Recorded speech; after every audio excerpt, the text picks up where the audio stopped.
Hey boys and girls, welcome to another video. This is continuing with our stuff about fractions, and it's going to sound an awful lot like one of our other fractions videos. So this one is called Greatest Common Factor, which sounds kind of like least common multiple, and they are similar, but they're also different. So we'll start with what they mean. So we'll start with common. Common we know means the same. Greatest we know means biggest. So right now the biggest and the same is what we have. Now factor means the numbers that multiply in a product. If you think of our oh yeah word, we say factor times factor equals product.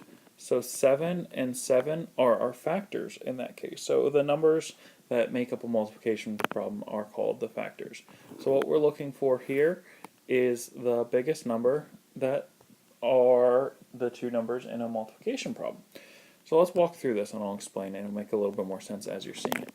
So what you do is, let's say we're looking for the greatest common factor between 36 and 28.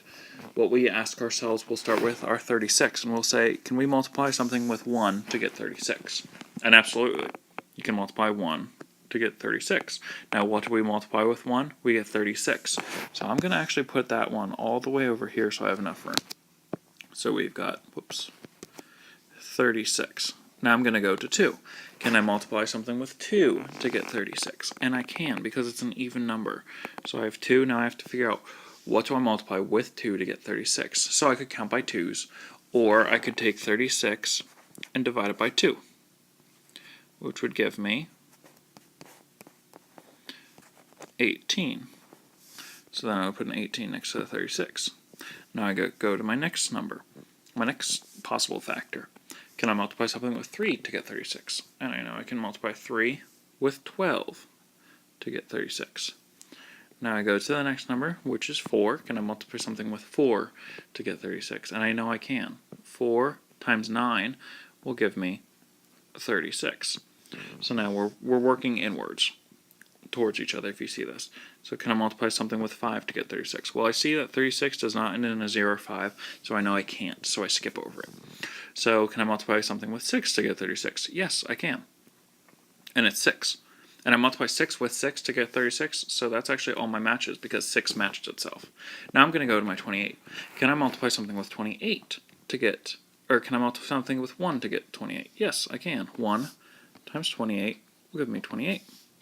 Can I multiply something with 2 to get 28? And obviously I can, because it's an even number. So 2, and then I could, again, divide it, or I could count by 2's, but I know 14 will give me 28. Now I go to 3. Can I multiply something with 3 to get 28? No, I cannot, so I would skip over it. Can I multiply something with 4 to get 28? Yeah, I can. So that would be 4, and then 7. Can I multiply something with 5? No, I can't, because it doesn't end in a 0 or a 5. Can I multiply something with 6? No, I can't. Can I multiply something with 7? Well, I already have 7 on the board, so actually all of these could be scooted over a little bit. Now my next step is I need to go back and look for matches. So I see they have a 1 in common, they have a 2 in common, they have a 3 in common, or I mean a 4 in common, sorry.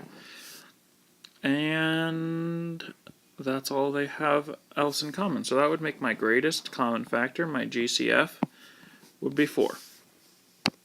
Now it's your turn to try, and then we'll go through this together. So basically, the process that you follow, you ask yourself, do you multiply something with 1 to get that number, then 2, then 3, until you find numbers that match and you can't go any further. So go ahead, take a couple minutes, pause the screen to solve it. Alright, let's work through this. So, we'll start with 40. Can I multiply something with 1 to get 40? Yes, because here's a little tip. You can always multiply something by 1 to get that number. So 1 and 40. Can I multiply by 2? Yes, I can, because it's an even number. 2 and 20. Can I multiply something with 3? I cannot, as I'm thinking through my multiplication facts. Can I multiply something with 4? Yes, 4 and 10. Can I multiply something with 5? Yes, I can, because it ends with a 0, 5, and that gives me 8. Can I multiply something with 6? No. Can I multiply something with 7? No. So that's all of my matches. Because once after 7 comes 8, and 8's already on the board, so I don't need to check anymore. Now I go to 25. Can I multiply something with 1 to get 25? Of course I can. 1 and 25. Can I multiply something with 2? Can I multiply something with 3? No to either one of those. Can I multiply something with 4? I can't. Can I multiply something with 5? Yes, I can, and that's 5. So actually, 25 has a very small amount of factors. I'm just going to shoot this one over here. Now I go back, because it's, let me back up a little bit. 5 times 5 is 25, so that's my match, so I don't have to go any further. Now I'm going to look for matches. So they have a 1 in common, they have a 5 in common, and that's all they have in common. So my common factors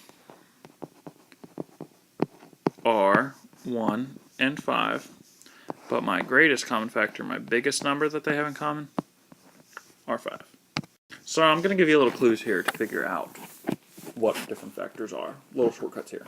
So all numbers will always have a factor of 1, because you can multiply anything by 1 and get that number. Any even number will have 2 as a factor, like I was showing you there. Any number ending in 5 or 0 will have a factor of 5, like I was showing you. Now these next two are ones that you kind of got to analyze and think about a little bit, but you guys are good mathematicians. So odd numbers cannot have even numbers as factors, but even numbers can have both odd and even. So for instance, if I get, well, that last one, 25, I had a 1, a 5, and a 25. But if I were to have 24, I could have a 1, a 2, a 3, a 4, a 6, an 8, a 12, and a 24.